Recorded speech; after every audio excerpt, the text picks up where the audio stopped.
너희는 마음에 근심하지 말라. 하나님을 믿으니 또 나를 믿으라. 내 아버지 집에 더할 곳이 많도다. 그렇지 않으면 너희에게 일렀으리라. 내가 너희를 위하여 거처를 예비하러 가노니 가서 너희를 위하여 거처를 예비하면 내가 다시 와서 너희를 내게로 영접하여 나 있는 곳에 너희도 있게 하리라. 내가 어디로 가는지 그 길을 너희가 아느니라.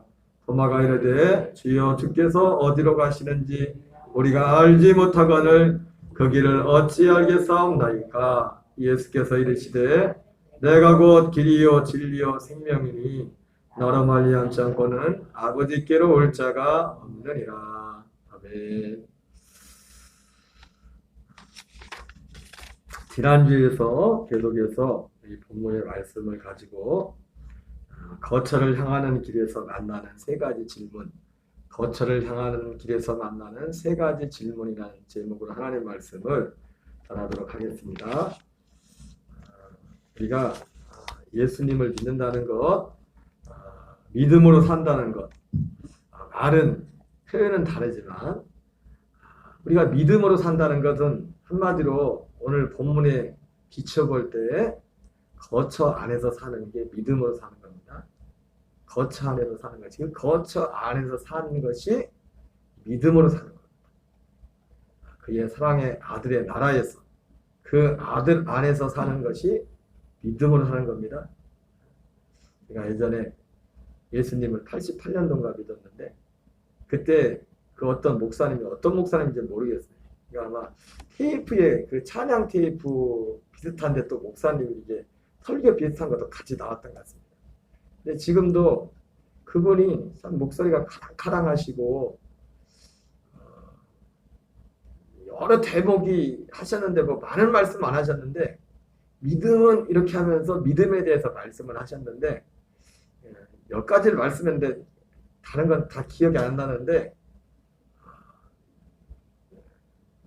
믿음에 대해서 말씀하면서 믿음은 의지하는 것, 뭐 그런 말씀을 그게 아직도 기억에 납니다. 믿음은 의지하는 것, 그런 약간 믿음에 대해서 말씀하시면서 그런 말씀을 하셨는데 믿음이라는 것은 하나님을 의지하는 건 맞죠. 주님을 의지하는 게 맞는데 단순히 의지하는 데서 끝나는 것이 아니라 믿음은 바로 하나님의 아들 그리스도 안에서 그 안에서 사는 것입니다. 그 안에서 사는 것. 그래서 우리는 반드시 하나님이 기뻐하시는 믿음이 없이 하나님을 기쁘시게 하지 못하나니 이렇게 말씀했는데 하나님께 나가는 자는 반드시 그가 계신 것과 자기를 찾는 자들에게 상 주신 이심을 믿어야 될지나 말씀했는데 하나님이 보실 때 하나님이 기뻐하시는 믿음은 결국 결론적으로 예수님을 믿는 믿음인데 예수 그리스도를 믿는 그 믿음은 결국 무엇입니까? 그 믿음은 그리스도 안에서 사는 것입니다. 그리스도가 내 안에 사는 것이고 내가 그리스도 안에 사는 것입니다. 다시 말하면 오늘 요한복음 14장 말씀을 하면 그 거처 안에서 사는 믿음, 그 믿음을 하나님이 기뻐하시는 것입니다. 우리는 그러므로 반드시 우리는 날마다 그 거처 안에서 살아야 될 줄 믿습니다. 이 거처 안에서 살기 위해서 세 가지 질문에 대해서 말씀했죠. 세 가지 질문, 거처를 향하는 길에서 만나는 세 가지 질문. 거처 안에서 무슨 일이 일어나는가는 만나죠. 첫 번째가 뭐냐면 내가 어디 있느냐죠. 내가 어디 있느냐는 질문. 그래서 이 질문에 답을 해야 되는데 바로 내가 어디 있느냐라는 그 주님의 질문에 그 답은 무엇입니까? 바로 자기의 생명의 날을 깊이 생각하는 그 사람이 이 질문에 대해서 답을 할 수 있고 하나님께서 그 사람에게 그 답을 주시는 것입니다. 주일날 그 하늘 시민권 가진 성도들에 대해서 말씀하면서 두 가지를 말씀했죠. 사실은 조금 이제 각도만 좀 달랬지 지금 전하는 말씀과 별반 다를 게 없습니다. 주일날 전했던 말씀이. 하늘 시민권 가진 자는 오직 믿음으로 사는 사람들. 하늘 시민권 가진 사람은 자기의 생명의 날을 깊이 생각하는 사람들이라는 거죠. 그러면서 믿음으로 사는 그 믿음으로 살면 그 믿음은 무엇입니까? 아들 그리스도 안에서 사는 믿음, 거처 안에서 사는 믿음인데 이 믿음을 갖기 전 단계가 뭐냐면 바로 자기의 생명의 날을 깊이 생각하는 그 과정을 통해서 그 다음 그 사람들에게 이 믿음을 준다는 겁니다. 이 믿음을. 그래서 주일날 말씀을 드렸지만은 바로 초대교회 오순절 성령이 임하고 또 베드로가 설교에서 3,000명이 회개를 하고 사도 바울이 가는 곳마다 많은 이방인들에게 사도 바울이 복음을 전해서 예수님께 돌아왔는데 그 베드로의 설교를 듣고 회개한 사람들이나 사도 바울의 복음을 듣고서 그리스도께 들어온 사람들이 다 어떤 사람들이냐? 바로 자기의 생명의 날을 깊이 생각하고 있던 사람들이었습니다. 그래서 세 종류를 말씀을 드렸죠. 주일날. 첫 번째 보려는 오순절에 하나님의 당연히 능력이 임했죠. 성령의 능력이 임했지만은 그 성령의 능력이 그 사람들을 단순히 성령의 능력이 회개케 한 것이 아니라 물론 그들의 오순절에 있어서 가장 큰 표적은 예수님의 부활했죠. 부활 사건이었죠. 그 베드로의 설교를 듣는 그 사람들이 바로 이 그리스도의 복음을 받을 준비가 있는, 그것을 찾고 있는, 진리를 구하는 그런 사람들이었습니다. 그래서 성경에서는 이 사람들을 경건한 유대인들이라고 말씀합니다. 사도행전 2장 5절에서 말하죠. 그리고 3,000명이 이게 회심을 했는데 이 사람들이 다 경건한 유대인들이었습니다. 바로 세계 각국에 흩어져 있던 그 디아스포라 유대인들이 오순절을 맞이해서 그 절기를 지키기 위해서 하나님의 성전을 온 겁니다. 어떤 사람?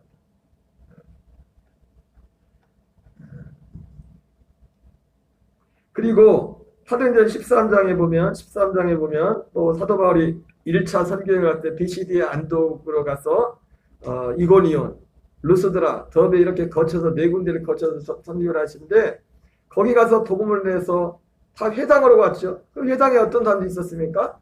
바로 유대인들도 있었고 아직 유대인에 입교하진 않았지만은 그 하나님을 경외하는 사람, 하나님을 경외하는 사람들이라는 표현이 나옵니다. 이 하나님을 경외하는 사람들이라는 이 표현이 나온 사람들은 어떤 사람들은 아직 유대교에 입교는 안 했어요.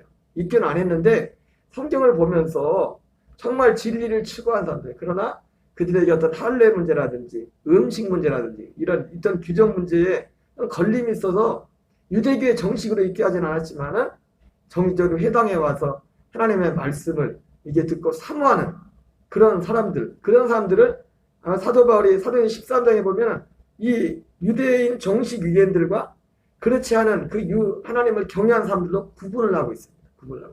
바로 그들에게 복음을 전했어요. 그래서 바울이 이방인의 사도라고 했지만 사실은 이방인이 완전히 생짜가 아니라 완전히 하나님도 모르고 아무것도 모르는 사람들 아니라 기본적으로 성경을 아는 사람들, 하나님을 경외하는 사람들이었습니다. 기본적으로. 그래서 그 이방인들이라고 할 때는 그 이방인들이 어떤 사람들이었습니까? 이방인으로서 유대교라는 종교에 입교하는 거예요. 사실은 유대교라는 것이 원래는 어땠습니까? 유대인의 이스라엘 한 나라에 사실은 종교에 불과했었습니다. 오랫동안. 그렇죠? 그리고 이스라엘 사람들이 전도할 생각도 없었어요. 왜냐하면 자기들만 선민이라는 그런 선민 세상에 생각이 많았기 때문에. 그런데 하나님께서 여러 가지 역사의 이 그리스와 로마 이 시대를 지나면서 이스라엘을 전 세계에 흩어버렸습니다. 흩어버리고 그 유대인들은 자기의 신앙을 지키기 위해서 성전에 갈 수 없기 때문에 회당을 중심으로 해서 그들이 모여서 하나님을 예배했다. 그래서 사실 그런 과정 가운데서 우리가 성경에 나오는 사두개파와 이 바리새파가 구분이 된 겁니다. 사두개파. 정신앙적으로 말하면 사두개파는 어디냐면 보수요. 신앙적으로. 바리새파는 진보예요. 진보. 어떤 면에서 그러냐?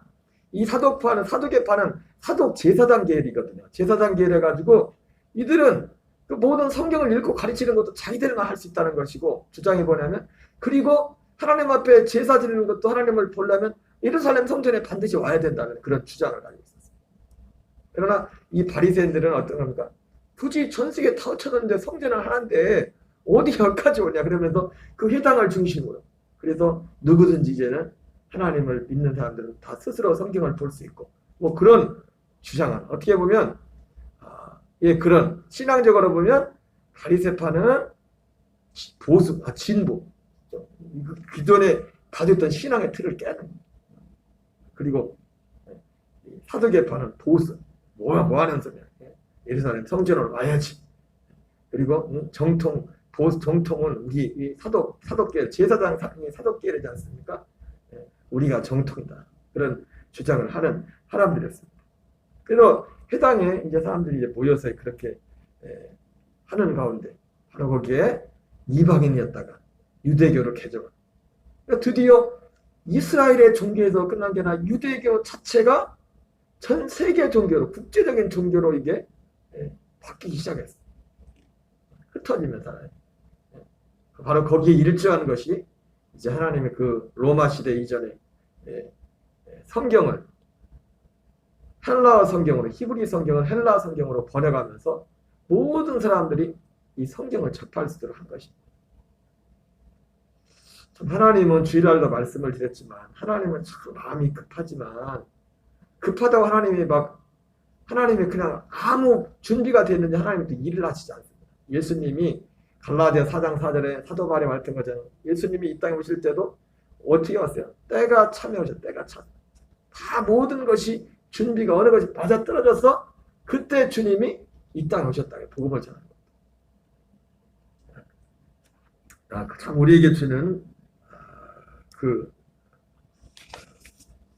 의미가 크다고 생각합니다. 그래서 이 자기의 생명의 날을 깊이 생각할 줄 아는 그 부분에 대해서는 지난주에 또 주일날 또 더 구체적으로 더 말씀을 드렸는데요. 바로 그러한 질문, 내가 어디 있느냐? 아담아, 내가 어디 있느냐? 이 질문에 대한 올바른 대답, 이것이 여기에 대한 답을 거쳐야만 우리가 그 거창으로 가는 그 믿음을 소유할 수 있음을 보여주고 있습니다. 두 번째 질문은 뭐였습니까? 너희는 나를 누구라 하느냐? 예수님이란 질문이죠. 마태복음 16장 13절 15절을 같이 읽겠습니다. 예수께서 빌립보 가이사랴 지방에 이르러 사람들이 인자를 누구라 하느냐? 이르되 더러는 세례요한, 더러는 엘리야, 어떤 이는 에레미야나 선자 중에 하나라 하나이다. 이르시되 너희는 나를 누구라 하느냐? 예. 여러분, 예수님을 누구라 하느냐?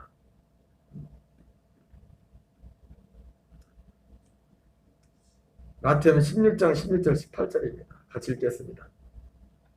시몬 베드로가 대답하여 이르되 저는 그리스도시요 살아계신 하나님의 아들이시니이다.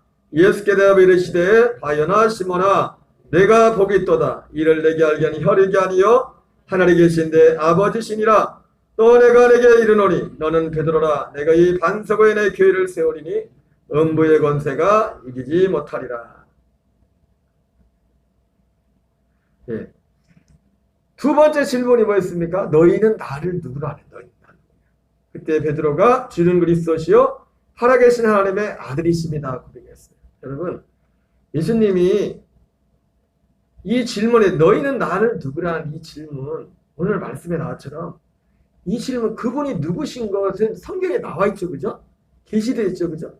그러나 이러한 것이 이렇게 계시되어 있을지라도, 성경에 명백하게 나와 있을지라도 오늘 말씀처럼 이를 내게 알게는 혈육이 아니요 하늘에 계신데 아버지시다 말씀했던 것처럼 하나님이 이것을 알게 해주지 않으면 우리는 알 수가 없어요.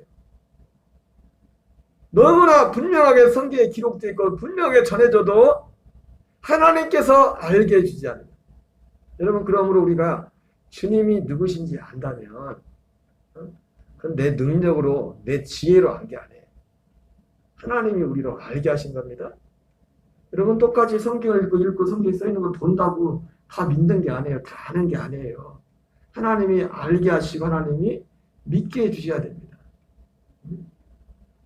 그런데 이 주님이 누구신가? 주는 그리스도시요 살아계신 하나님의 아들이십니다. 예, 예수님은 그리스도시며 하나님의 아들이십니다. 그러나 이 단답형의 이 문장으로 그냥 단순히 끝나는 것이 아니라 예수님이 그리스도가 되심, 그래서 로마서 1장에서는 주님이 원래도 그리스도셨지만 하나님의 아들이셨지만 그분이 부활하심으로 하나님의 아들로 선포되셨다고 했어요. 하나님의 아들로 온전히 인정돼요. 원래도 하나님의 아들이었지만 복음은 다른 것이 아니라 바로 예수님이 그리스도가 되시는 겁니다. 그래서 그리스도가 되시는 게 뭡니까? 오늘 요한복음 14장에 나오는 것처럼 거처를 가지고 오시는 분이에요. 거처가 되셨어요. 바로 이 믿음 위에 내가 이 반석 위에 교회를 세우고 바로 이 믿음 위에 선 믿음만이 이 믿음만이 반석 위에 세워진 믿음이 될 수 있다는 겁니다. 히브리서 9장 15절에서는 그래서 이렇게 말씀합니다. 같이 읽겠습니다. 이로 말미암아 그는 새 언약의 중보자시니 이는 첫 언약 때 범한죄에서 속량하려고 죽으사 부르심을 입은 자로 하여금 영원한 기업의 약속을 얻게 하려 하시니라. 예수님은 누구십니까? 바로 예수가 주는 그리스도시요 살아계신 하나님의 아들이십니다. 예수님이 그리스도가 되신 것이 복음입니다. 바로 복음은 뭐냐면 그분이 새 언약의 중보자로 오셨다는 겁니다. 새 언약의 중보자로 오셨다는 말씀과 예수님이 그리스도가 되셨다는 말씀은 동일한 겁니다. 예수님이 그리스도가 되신, 예수님이 새 언약의 중보자가 되신, 그 새 언약을 이루기 위해서 예수님이 그리스도가 되시죠. 육체로 오신, 제물로 오신 분은 예수님이시죠. 제물로 오셔서 죽으시고 부활하시고 승천하신 후에 부활의 영으로 그리스도가 되죠. 그래서 사도 바울은 그리스도 안에서 이 말을 제일 많이 씁니다. 우리가 육신에 예수님 안에 들어갈 수 없잖아요. 우리의 몸으로. 우리 영으로 영이신 부활행이신 그리스도의 그 생명 안에 들어가 사는 것. 이것을 위해서 바로 그리스도 안에 살아갈 때 우리 안에 그 안에 있을 때 우리 안에 새 언약의 중보자 되시는 것처럼 우리의 새 마음이 부어진단 말이에요. 그 안에 그 마음을 갖게 된단 말이에요. 그리스도의 마음을 그리스도의 마음은 그분의 마음과 하나가 될 때 그 생명이 하나가 될 때 여러분 능력 중에 능력은 생명이에요. 생명이 능력입니다. 생명. 하나님이 사람이나 짐승에게 공통적으로 참준 하나의 본능. 이게 생명의 능력. 우리의 생명 가운데 사람이나 짐승이나 동일하게 준 어떤 생명 안에 집어넣은 아예 생명 안에 거기에 딱 들어가 있어요. 요소가. 그 중에 하나가 뭐냐면 모성애 같은 거죠. 부모가 자식을 사랑하는 거. 예전에 우리 한번 영상으로 봤지만은 그 탄자니아에서는 강을 이렇게 건너는데 그 사슴인가? 사슴이었나요? 뭐였죠? 뭐가 딱 건너가는, 새끼가 건너가는데 악어떼들이 막 그 새끼를 막 잡아먹는 때가 오잖아요. 그러니까 그거를 막 엄마가 보고서 엄마 사슴인가 뭐 사슴인지 노른지 모르겠는데 그게 보고서 막 헤엄도 얼마나 헤엄을 얼마나 찍었다. 그 강을 막 뛰어들어가가지고 새끼를 막 밀쳐내고 자기가 악한테 잡혀먹는 게 누가 그걸 우연히 찍었잖아요. 그게 생명의 능력이에요. 그 육신의 생명이지만 비록 하나님께서 사람이 되었던 짐승이 되었던 특히 아빠보다 엄마죠. 그죠? 저는 지금도 애들한테 미안한 게 뭐냐면 잠을 잘 자도 그렇지 자면은 한번 잠들면 뭐 잘 깰 줄 몰라서도 그렇지만은 밤에 애들 키우면서 어릴 때 다 한 번도 일어난 적이 없어. 애들 깨요. 애들이 울서 다 집사람 일어나가지고 뒤치다거리. 내가 참 부끄러운 게 많습니다. 애들 앞에서 제대로 아빠 노릇을 못했어. 근데 엄마는 여자는 약하지만 엄마는 강하다고. 그 뭐예요? 어머니의 또 아버지의 그 생명 안에 하나님이 그걸 다 집어넣었다. 그런 것처럼 우리 안에 그 마음, 이 새 언약 안에 그 새 언약을 새 생명 안에 그걸 다 같이 집어넣었다. 그 말이 마치 육신의 생명에 육신의 부모에게 짐승에게도 똑같은 그 마음의 생명 안에 그 마음을 준 것처럼 본능적으로 그거와는 다른. 그거는 자기 자식에 관한 거죠. 자기 자식에 관한 건데 이 마태복음 5장에 대해서 뭐라 합니까? 야, 누구 말에 옛날에 희진이가 그 얘기 말이거든. 고슴도치도 자기 새끼는 사랑한다고. 고슴도치도 자기 새끼는 사랑한다고. 이게 왜 그래요? 그 생명의 본능을 집어넣기 때문에요. 고슴도치야 누구에게도. 그런데 한마디로 마태복음 5장에 대해서 뭐니까 야, 네 자식만 사랑하면 다른 이방인하고 다를 게 뭐냐. 이런 거는 이런 생명은 어떤 일반 육신의 생명에도 다 줬다는 거지. 근데 주님이 그거를 초월하는 어떤 사랑을 요구한 건 뭡니까? 그와 다른 생명, 그 주님이 약속한 이 새 언약의 생명 안에는 그와는 전혀 다른, 그걸 초월하는 그 생명 안에 그 DNA가 그것을 같이 거기에 포함되어 있다는 거예요. 그것이. 그래서 예수님이 오신 것은, 예수님은 누구시냐면 예수님은 새 언약의 중보자로 오신 분이라고 말씀하고 있습니다. 마지막 세 번째 질문입니다. 세 번째 질문인데 첫 번째가 뭐였죠? 내가 어디 있느냐? 두 번째가 너는 나를 누구라 하냐? 세 번째가 내가 나를 사랑하느냐? 요한복음 21장 17절 같이 읽겠습니다. 세 번째 이르시되 요한의 아들 시몬아 내가 나를 사랑하느냐 하시니 주께서 세 번째 내가 나를 사랑하느냐 하심으로 베드로가 근심하여 이르되 주님 모든 것을 아시오매 내가 주님을 사랑한 줄을 주님께서 아시나이다. 여러분 여기서 우리가 주목할 게 뭐냐면 사실은 이 두 번째 질문 너희는 나를 누구라 하느냐? 내가 나를 사랑하느냐? 이 두 가지 질문에는 사실은 어떻게 보면 같이 밀접한 어떤 관계가 있어요. 뭐냐면 이 질문에 대한 답은 아까 우리가 봤지만은 예수님이 너희는 나를 누구라 하느냐 이렇게 질문했을 때 베드로가 주는 그리스도시요 살아계신 하나님의 아들이십니다. 이렇게 고백을 하니까 예수님이 뭐라 합니까? 바요나 시몬아 네가 복이 있다. 이를 내게 하기엔 혈육이 아니요 하늘에 계신 내 아버지다. 베드로가 예수님이 이런 분이십니다라고 말했을 때 그것을 가난케 한 분이 뭐냐면 하늘에 계신 아버지라고 했지 않습니까? 맞아요. 바로 하늘에 계신 아버지로 말미암아 예수 그리스도가 누구신지를 알게 된 사람은 주님을 사랑하게 됩니다. 주님을 사랑하게 베드로가 내가 주님을 사랑한 줄 주께서 아시나이다 이렇게 베드로가 답을 했는데 이 답을 하기 전에 방금 마태복음 16장에 베드로가 예수님에 대한 신앙 고백을 했을 때 베드로 스스로의 능력으로 한 게 아니면 스스로의 어떤 본성으로 한 것이 아니라 하나님께서 알게 해주셨다. 하나님께서 우리로 하여금 예수님이 누구신지를 정말 알게 해주시면 우리는 그분을 사랑하게 되어 있어요. 그분을 사랑합니다. 베드로도 지금 이 두 가지 요소를 갖춘 겁니다. 예수님이 누구신지를 대답할 때 바로 하나님께서 그에게 누구신지 알도록 해주셨고 하나님이 알도록 해주시면 하나님을 사랑하게 돼요. 하나님이 알도록 해주십니다. 그러니까 하나님을 사랑하지 않는 사람은 하나님이 그 사람에게 알도록 아직 해주신 게 아니에요. 하나님으로 알게 안다. 그냥 어떤 지식으로 뭘 들은 그거지. 마치 귀신이 마귀가 예수님이 누구신지 알지만 그분을 사랑하지 못하는 거죠. 그분 앞에 순종하지 못하는 거죠.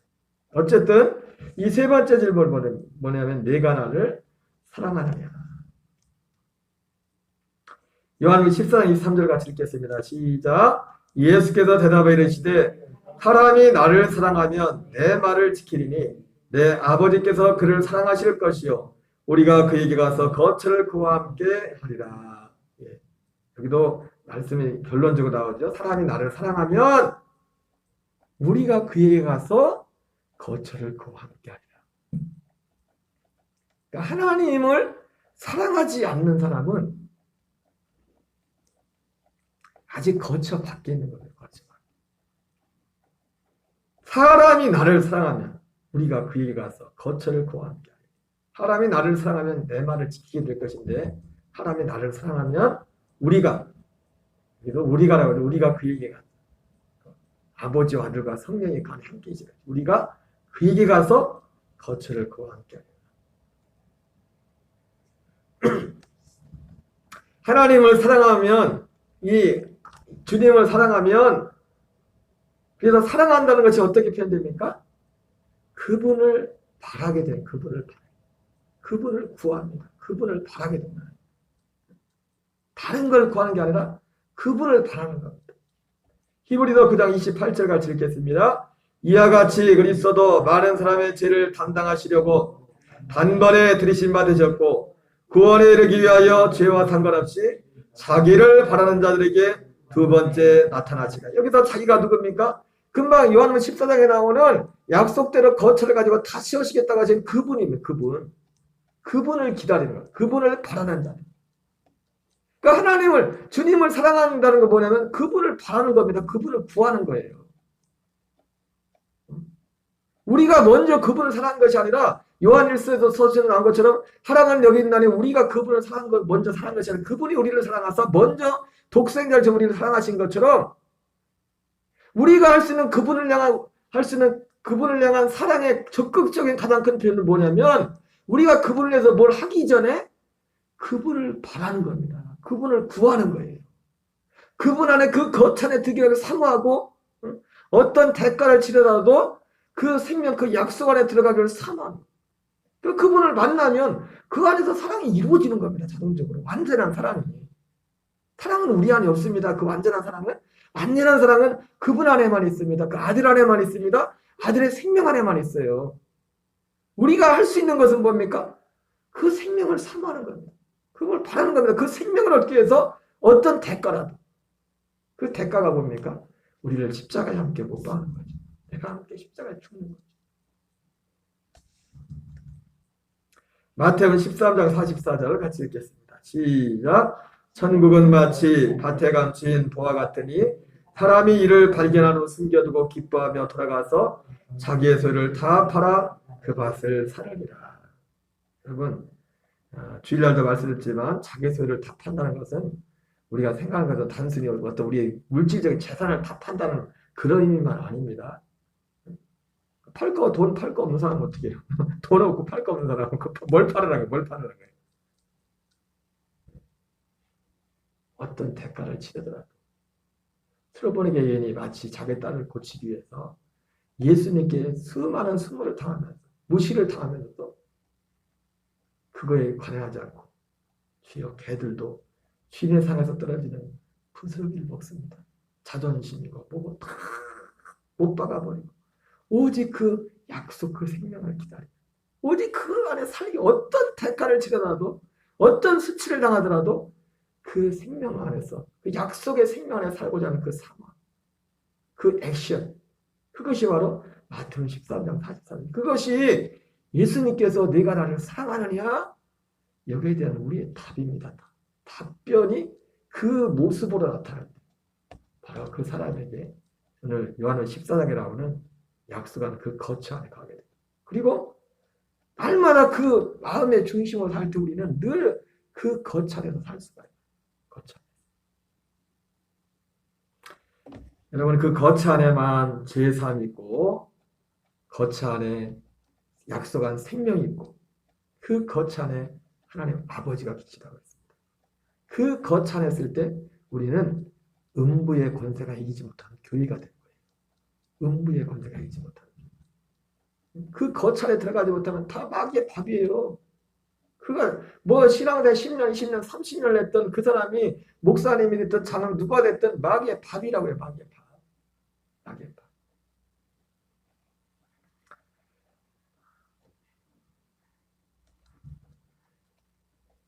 이 아들 안에서 이 거처 안에서 승리하는 저와 여러분 되시기 바랍니다. 그래서 이 거처 안에서 승리하고 이 거처 안에 살기를 사모하는 사람은 항상 내가 죽는 것을 기뻐합니다. 내가 죽는 것을 기뻐해요. 죽음을 사모해요. 웃기죠? 죽는 것을 사모해 죽는 것. 이것을 한 번이라도 바쁜 사람은 내 죽음이 내가 죽는 것이 부끄러운 것이 아니라 죽는 게 영광이야. 죽는 게. 주님과 함께 죽는 것이 그 죽음 위에만 반드시 이 죽음을 통과해서 우리는 그 안에 들어갈 수 있고 또 그 안에 늘 사는 방법도 매일매일 바로와 같이 나는 날마다 죽노라. 주님과 함께 죽는 길만이 또 주님의 그 생명 안에 사는 길인 줄 믿습니다. 우리에게 하나님 복 중에 복인 이 믿음 안에 사는 큰 은혜가 날마다 계속되기를 이 더욱더 확장되고 풍성해지는 역사 있기를 바랍니다. 찬양하고 기도하겠습니다.